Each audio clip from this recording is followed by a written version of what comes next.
Hello, and welcome to Comprehensible Confusion, where we take the confusion in the world and make it just a little bit more comprehensible. I'm SaintofVirtue, or just Saint for short, and today we're going to be talking about buying a house and what you can do to find your dream home. This is just an example of what you might be able to find out there. It's a nice little one, has kitchen, has bedroom, has bathroom, fireplace, just a nice little house. So there's multiple types of houses out there. There's the regular old house, which is what I'm sure you think of. It's just a standalone structure, might have a yard, tends to have fence, but it's all by itself, and that's a regular house. And it tends to be the most expensive of the options, all other things being considered, because obviously location and quality do come into account. But all things being equal, the house will be the most expensive option. And the premium you're paying gets you a lot of space. And unlike the next one here, which is the townhome, you don't have any neighbors directly attached to your building. So a townhome, you would only buy this little structure here. This little piece here would be yours. And you would have neighbors on this side and this side. Uh, you generally are part of an association and have to work with them to determine the rules and everything else. Last is the condominium, which is kind of like a townhome, except it also goes up. So you could have a neighbor on the bottom or on the top. And unlike a townhome, you may not own the land that it's on. So a condo, you would buy this singular spot right here. You would have a neighbor right next door, and a neighbor above, and a neighbor below. Condos tend to be the cheapest because, well, you lose a little bit of privacy with all your neighbors, but you can have a lot of people in the space. So let's talk a little bit about an HOA, a homeowners association is what it stands for. And let's give a specific example with a gated community, if you've ever heard the term.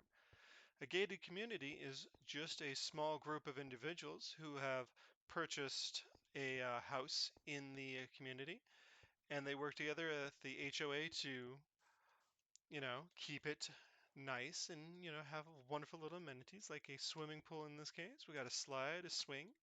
And the reason why it's called a gated community is because there's a gate for security that only members can open. That's really all it is. Now, not all HOAs are gated communities. Some of them are just freestanding. Could have just some that are just a bunch of houses in a little area that commonly work together.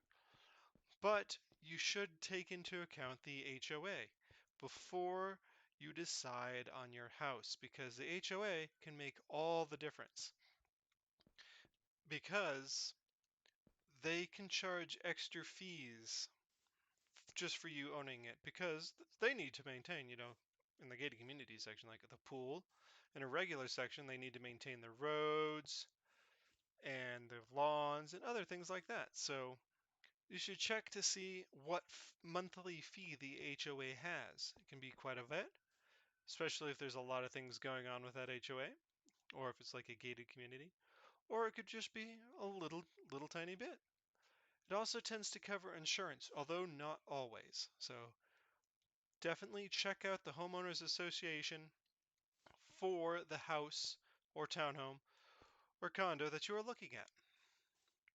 Once you've looked around at all of them, you should probably pay a visit to your bank because houses are expensive and you're probably going to want at least a 10% down payment, and many places will not even talk to you about getting a loan unless you have a 10% down payment. So if a house is $300,000, you need to have $30,000 on hand. But you also want to have some extra money because you're going to want to pay for some inspectors. And when you're looking for a house, keep in mind what that mortgage is going to cost you each month. And because you don't want to get yourself a house that you can't afford. I think a good estimate has been about 40%, but use your best judgment. Just keep that in mind. think of it as a rent payment that's actually going towards your future, because it is. It goes towards your equity, but that's a whole nother video. Now, some places actually have the option to take a loan to pay for this down payment, and this can drop the needed cash to much lower, 5% as an example, or even 1% in some cases. Just being able to put the down payment on that loan, which is already 10%, so you'd only need 1% of the cost of the house. And our $300,000 house example, we need 30,000 down payment. Well, we take a loan for that 30,000, and we only need 3,000 on hand. But these are very specific locations, and they are often at a state level and have restrictions. So you should check at the housing authority for your local state and city, because they are at your local government's level.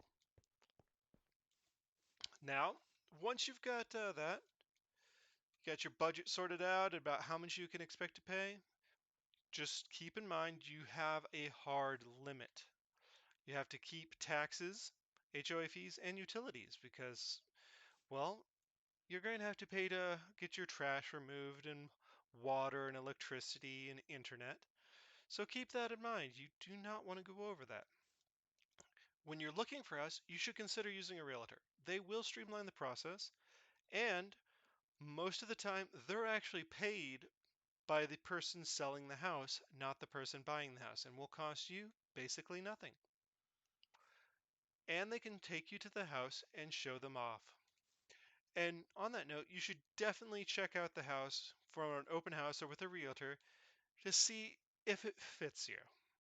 You want to go and visit multiple houses if at all possible and make your decision. And you can make an offer if you find a place you like, but it is contingent upon you sending an investigator before you finalize it. Now, why would you ever want to send an investigator? Well, the investigators help determine if the house was correctly priced. If they found something wrong, then you can lower your offer because, for example, this house looks super fancy. They could be asking 300,000 for it, but when we send an investigator and he takes a good hard look and looks down here, he sees that it's got an unsafe foundation and it's liable to break. And an unsafe foundation should be repaired before you move into the house because you don't want someone working on the house when you're trying to move into it. So it's going to cost a lot of money. And you can work with the person selling the house so they can either reduce the cost of the house so that the payment for the repairs is deducted, or they can make the repairs themselves and keep the cost the same. It's a little bit of a back and forth. Now, if all parties fully agree on the price, then the signing begins. And this is the final bit. You drive yourself down to the clerk and recorder's office, and you go, "Hello, sir. I'd like to sign some documents."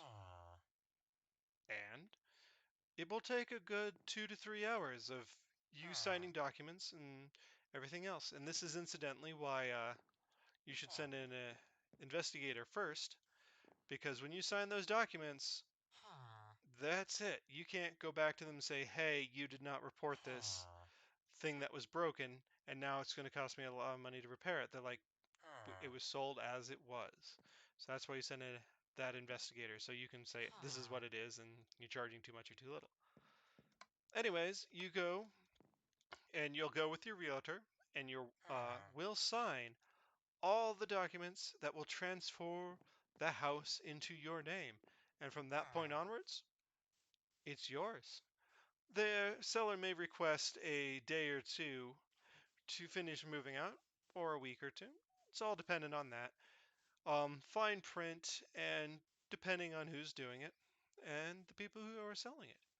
But after that long experience, you will finally have your own house, and you can begin saving up equity for your own future. So, good luck. I hope you find a wonderful place for yourself. This has been Comprehensible Confusion. I am SaintofVirtue, And I hope you all have a wonderful day.